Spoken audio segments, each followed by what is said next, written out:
Hello and welcome to our second FIPWiSE and Fearless podcast. I am Claire Thompson and our fabulous and fearless guest today is Sini Eskola. So she is Director and Team Leader at FPA, which is the European Federation of Pharmaceutical Industries and Associations. Sini, welcome. Thanks for joining us today. Thanks, Claire. Happy to be here. So Sini, I cannot possibly do your career path justice. Can you tell us about it? Sure. I was thinking about that because this summer I'm going to be turning 40. And looking back on my 4 wonderful decades, I just realized that I have been working the past 2 decades, basically, almost without any break. Maybe one of the breaks have been 1 week between the different employments, but it's truly been 20 years that I've been working in the field, so to say. So during my pharmacy studies, I worked in various community pharmacies and wholesales company. When I graduated 2005, I took a position as an executive director at the Finnish Pharmacy Society, so a kind of a representative role for pharmacists in Finland. It was a combined role, so I was also editor-in-chief for the Pharmacist Journal at those times. I knew then quite quickly that I would like to at some point work in a pharmaceutical industry. And after 3.5 years with very exciting first kind of a professional job, was looking then other opportunities in industry and found one in the neighboring country, Sweden. At AstraZeneca and got a position in a global submission management group. And I spent more than 5 years at AstraZeneca in the nice R&D site in the western of Sweden in Mölndal, doing a bit of a various positions, but all of them had something to do with the regulatory affairs and global regulatory affairs, international environment.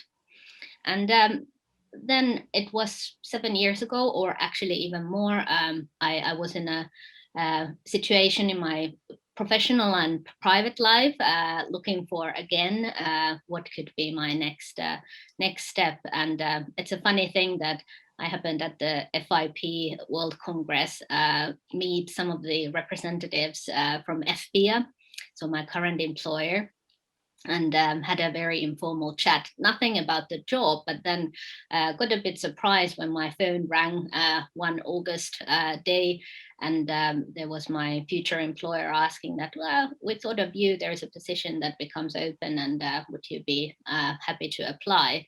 You have a good profile for it. And so I went for it, and after many rounds, of course, of interviews and getting to know the place, was then employed by FBA and moved to Brussels in Belgium. And here I've been since then.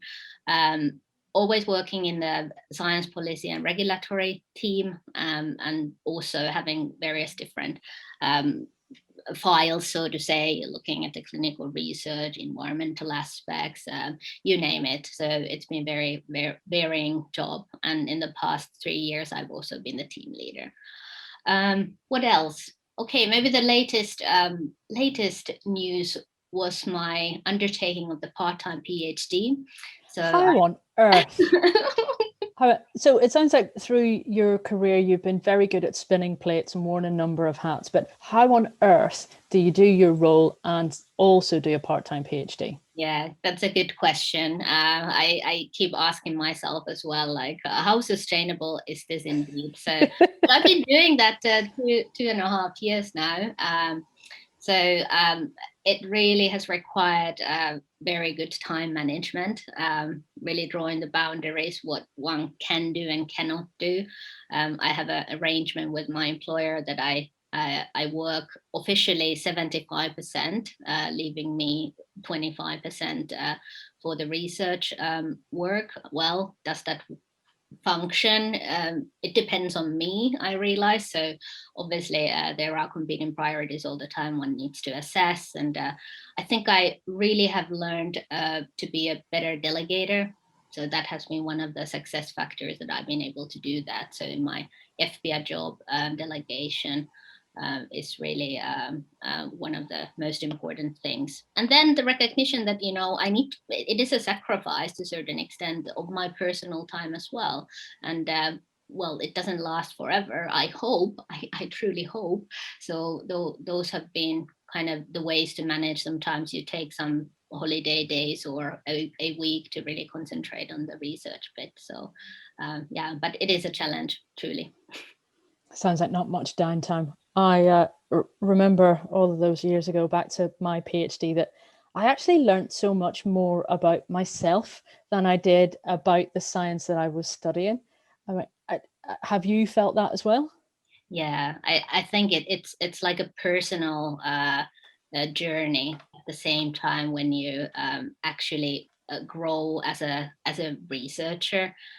Really, you learn aspects of yourself that you really did not know. Also, kind of the recognition what your real strengths and weaknesses are. I think the PhD really reveals those quite out in the open, and it's not always fun, but I think it's like a learning curve. Indeed, I would agree that I have learned in the past years many things about myself I wouldn't otherwise do. So say I talk at various student events, and I know that you get involved in these as well, mostly to talk about my career, but also so that they see that someone like me with, grew up in Belfast in a pretty rubbish place with ridiculous hair and a ridiculous accent. And if I can, have a very good career, then so can they. It's, if you can see it, then you can be it. One of the most frequent questions that I get asked is, do you need a PhD to work in the industry? What do you think? No, I don't think you need a PhD necessarily. I mean, life science degree, or well, depends on which part of the industry you work. Will be enough. Degree you will need. I think that that's definitely something. University degree would be a requirement, but then if the PhD is needed, not necessarily. It, it is a helpful thing on certain countries, I would say. Think about Germany. Most of the pharmacists, particularly who work in the industry, would have a PhD, and it's kind of the entry requirement. But it's not the same in other countries, and one can make a wonderful career without it as well. For me, it was not a necessarily career-driven decision. For me, conducting PhD was really my personal dream and personal goal, and so that's why I am doing it. So I think one can be successful with or without it. I completely agree. And my mum has a wonderful saying that your education is one of the very few things that once you've got it, nobody can take it away from you. So you've got to do it for yourself and not because someone else thinks that you should. Exactly. Yeah. So, Sini, what challenges have you faced through your illustrious career? Yeah, I thought about it a lot. Like, what kind of challenges there have been, and yeah, part of my personality is a funny thing to just to see the positive side of things. And I was like, well, have there been any challenges? And I can't even recall, but of course there have been quite many.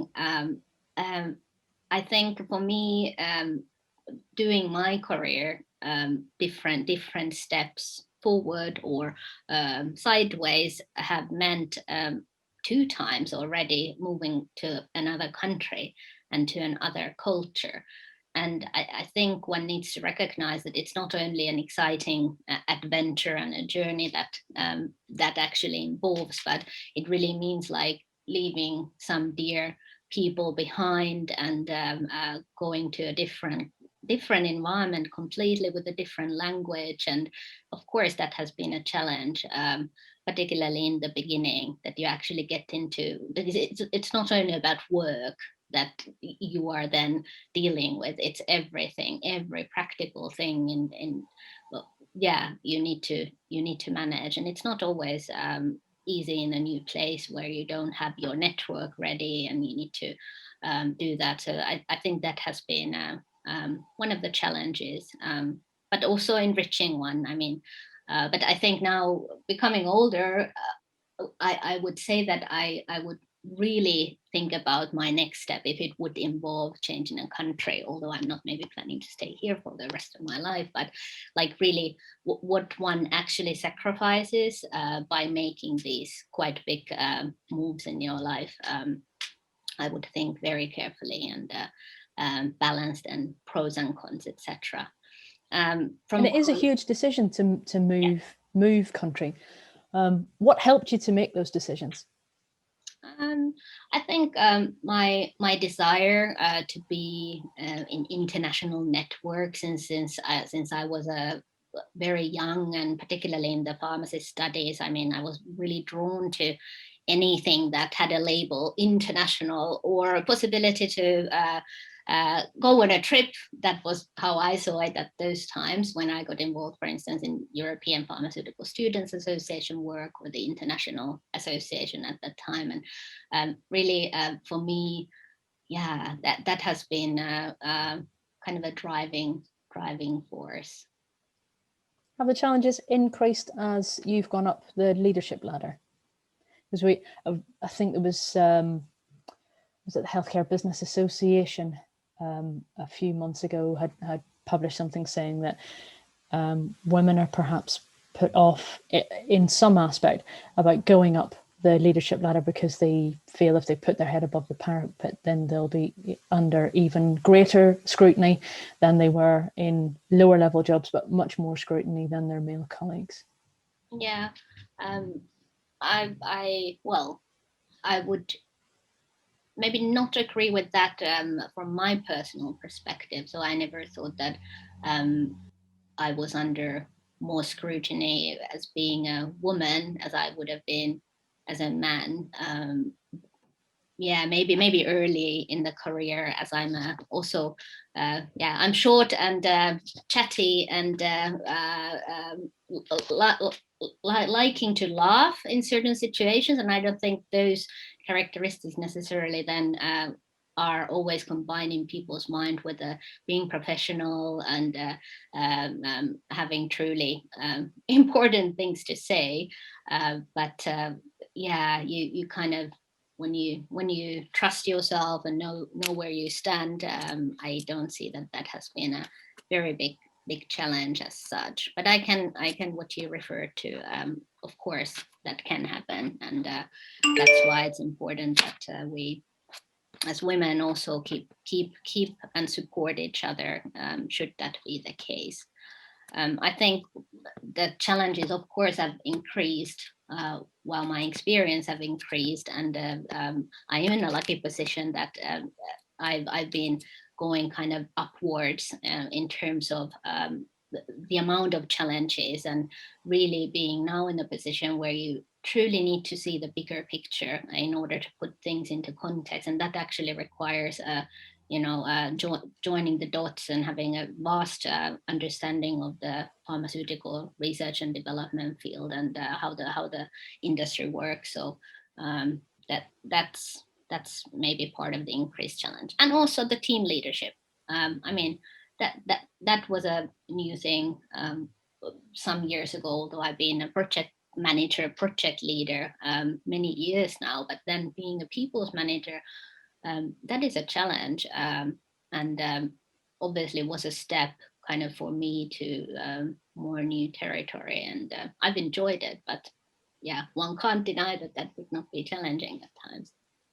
Yeah, absolutely. So I've got a growing team, and I mean, they're the best part of my job, but to look after everyone and to make sure that everyone has an environment in which they can succeed, you have to devote the time to it. You really do have to devote that time to make it work. So Sini, how have things changed for you in the pandemic? A lot. I guess everybody, well, yeah, most of us would say that, well, that changed quite a bit. I mean, for me, I have been traveling quite a lot for my work, but also privately. All of a sudden that was not possible. That of course meant as well that in addition of not being able to go on holidays, which is one of the things that I love in other countries, I could not any longer see regularly my parents or my relatives or my friends back in Finland or in Sweden. That was hard. That you only had the virtual connection. Thankfully, we have videos these days, so you can really kind of maintain some bit of a personal thing and not only hear the voice on the telephone. That was a big change. I've been working from home since March 2020. We have not been back to the office ever since, and that was hard. That was a big change. And part of my job is about talking to people, using the networks to explore certain things for advocacy and building of policy purposes. And that is kind of a thing that you don't do in a virtual setting in the same way. So somehow it has gone okay, and I think I've got used to that, but that has been a very big change, and I can't wait to go back to a bit of a more normality and really meet people in person and have a dinner and have a more of that informal conversation, which is oftentimes the most fruitful times, where you also exchange like beyond any agenda and bullet points, but actually explore things more in depth, and that I miss. You don't do that in a virtual world anymore. No, and yeah, I completely agree. I mean, there's nothing that beats just seeing people face to face and looking them in the eye, giving them a great hug. I'm a massive hugger. I miss hugs. But what I've seen, and you've kind of echoed that, is that the things that have worked and the things that have flourished through the pandemic is where you already have a really good relationship and a great reputation existing, and you build on that because you've got that trust. People work with people. But yeah, there are certainly lots of people that I can't wait to see again. You're one of them. You too. So from a regulatory perspective, Sini, what have you seen that's changed through the pandemic? Yeah, I think much. I mean, just thinking about the fact that within less than a year that the global pandemic was declared, there was a first vaccine approved. So that's an Phenomenal. amazing undertaking. One cannot really even understand still, like, how was that even possible? So that was, of course, like an incredible thing. And that also changed, I mean, from the perspective how I see it, from regulatory and legislative framework perspective, how speedy both the developers but also the regulators on their side were able to streamline the assessment procedure. There was something called rolling review that was taken up here in Europe, for instance, which speeds up the approval time majorly. It requires so much work, though, so I'm not sure if that will stay for forever for all the products that are on the pipeline. I don't think so, but for certain things where there is a really high unmet medical need, like we have now with SARS-CoV-19, we know now that it's possible. So yeah.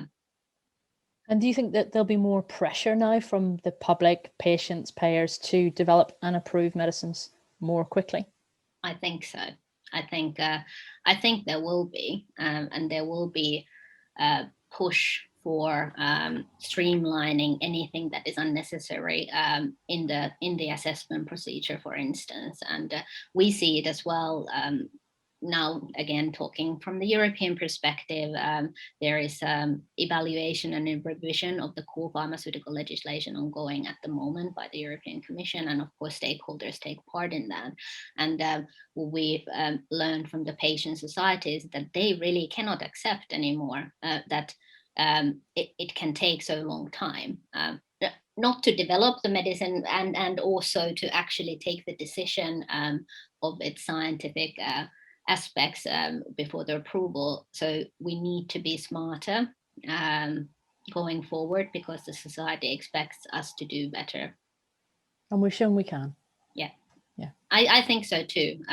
But it requires some prioritization, because we can't think that a blanket approach there are no resources. But let's not go into these more things. We know can't fix. how that we can do it. We can't fix everything today, can we? No. So, Sini, back to your career. Who or what has helped you the most? Wow. Yeah. Again. That's really a difficult answer. Maybe not a single person, but thinking about like what kind of a environment I had a privilege to grow up. I think I would say that since I was a child, I had a supporting network around me. Both my parents were really hardworking people, not academics at all, but working tirelessly, showing what the work ethic, for instance, was all about. I was allowed to follow my interests all the time, which were many. And then I can also congratulate them that, I was able to explore from sports to arts to music to science to whatever, one can think of. And I think that's a privilege. I obviously did not understand at that point of time, but that has helped me also in my career to always somehow have that intrinsic idea that I can do it. Like I was encouraged as a child to explore my ambition, so to say, and I think I carried that with me. My mom always said that, as long as you try your best, it will be enough. And that's kind of a very encouraging spirit. And now I have had to learn that, no, Sini, always you don't need to try 150% because that doesn't make any sense.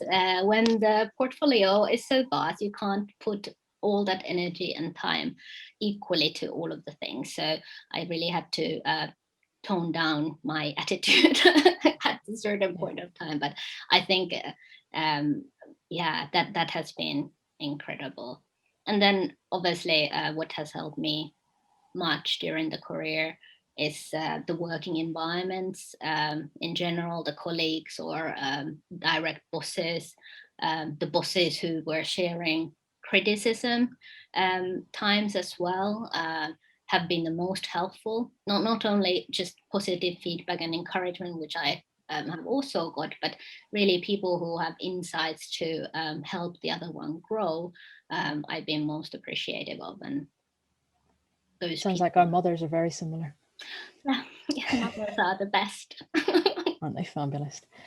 Sini, is there anyone that you'd like to shine a light on? I'm a big believer that when the spotlight is shone on you, success is not a solo sport, and it's really important to shine a light on the people that have helped you to get there, or that fill you with courage.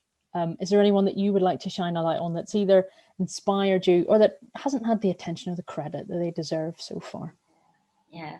I think for me, it's been the most wonderful and knowledgeable teachers that I have had. Really, the teacher is so important. I mean, and the Finnish education system is not praised for nothing, and really that everybody there has an equal chance to succeed, no matter the socioeconomic status or race or religion, and really the teacher that I had from primary school to secondary school to high school, I don't start putting names because the listeners will not know them, but I mean really I think I was lucky as well. Not everybody maybe had those fantastic teachers, but I certainly did, and I still keep in contact to some of my schoolmates, and we still say that, do you remember that teacher, like what we did, and all these projects, and then we went on art trips or forest, or I mean those things stick with you and help you to also that encouragement. I think that I talked about my networks and my family being encouraging, but that teachers in general that I have had a big role to play. I think the Finnish education system and the Finnish political system and the women leaders that it generates deserves a lot more attention. Yeah, that's true. I mean, yeah, now we didn't have a youngest female prime minister at that time, but I remember I was around 9 or 10 when the first female president candidate was on the last round. She did not succeed at the time, but after her there was female president Tarja Halonen that came into power. But we had a debate at the classroom. So can a president be a female? And that was a very weird question to me. I remember I gathered my friends with me and said that we should make a kind of a campaign. So we need to show people that, of course, a female president can be, and everybody should vote. And I was like, of course, not eligible for vote, but I remember I was talking about it. It was so fantastic to see that. So yeah, that's true. The equality and having female leaders, either candidates or now actually having been elected, that influences, I think, the environment. It's fabulous. So you said that you're reaching a milestone, a big milestone this year. Welcome to the club. What advice would you give to your 25-year-old self? Yeah, I would like to tell myself that do not rush into things and into decisions, and let the life, happen, not having the need to control everything. I think that would be nice. I don't regret any decisions as such, but sometimes I feel that, well, yeah, there was too much unnecessary pressure of rushing into things that I'm sure my 25-year-old me would not listen.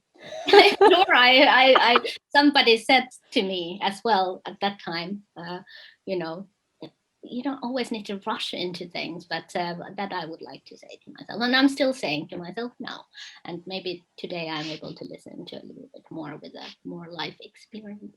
I know, if only we would listen to our own advice. Yeah.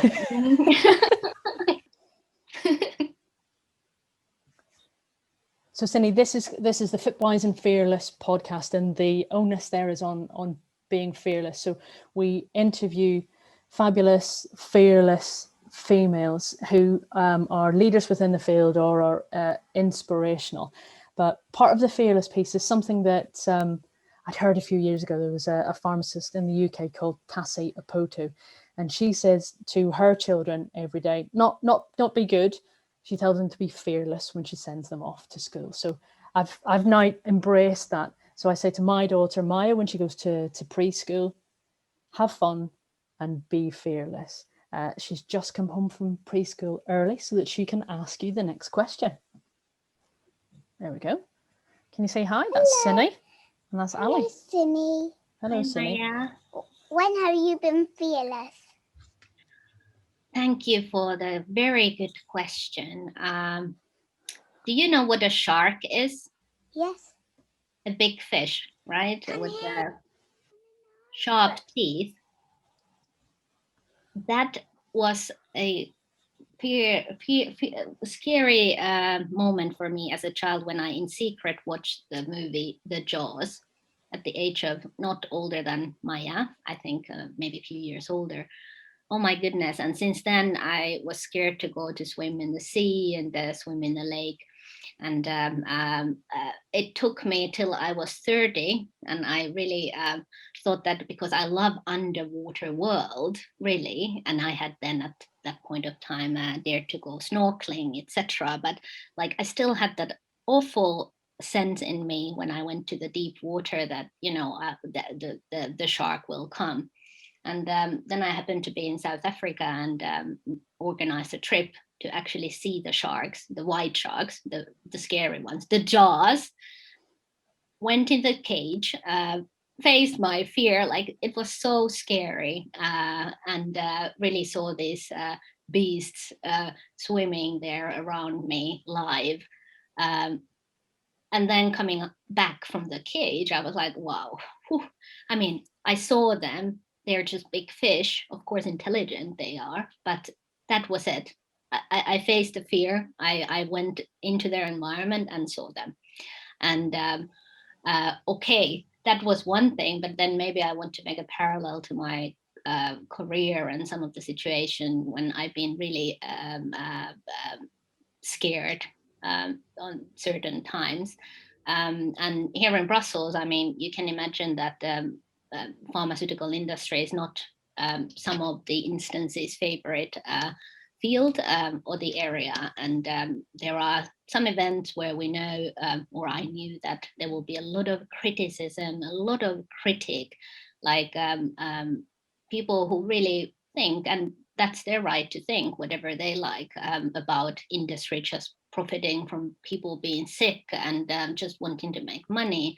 And I know for a fact that that's not true. I worked with the scientists with the highest ethical standards in a company, and also know through our big membership that how hardworking and people are really driven to cure illnesses. And many people have personal stories behind them why they have chosen to work in a pharmaceutical industry. And I also been so proud to work in a healthcare industry, and that actually makes something good and makes lives better. So even though I've been scared in them being interviewed or pushed or put in the corner, when sometimes we don't even have a very good answers what people want to listen to, I think the best thing about it that you actually go there and stand for what you say, be as honest as possible on certain things, recognize and listen to the criticism on your industry, but then be able to say that, well, actually, I am not of the same opinion, and things look a bit different when you put them into another perspective and have that dialogue. But it's not comfortable, and but you need to face that, and you need to be fearless at those times. And when you're faced with people who have quite an extreme view, you're not hardly ever going to change their mind. So you're absolutely right. You've just got to put yourself in the best position possible, but acknowledge that sometimes you won't change their view.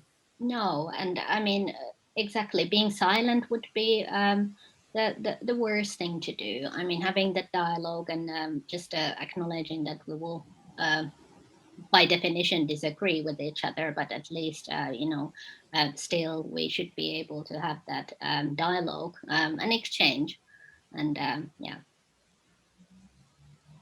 Sini, how are you using your power or platform or privilege to make things better for other women in science and education? Yeah, we all have a responsibility to do it.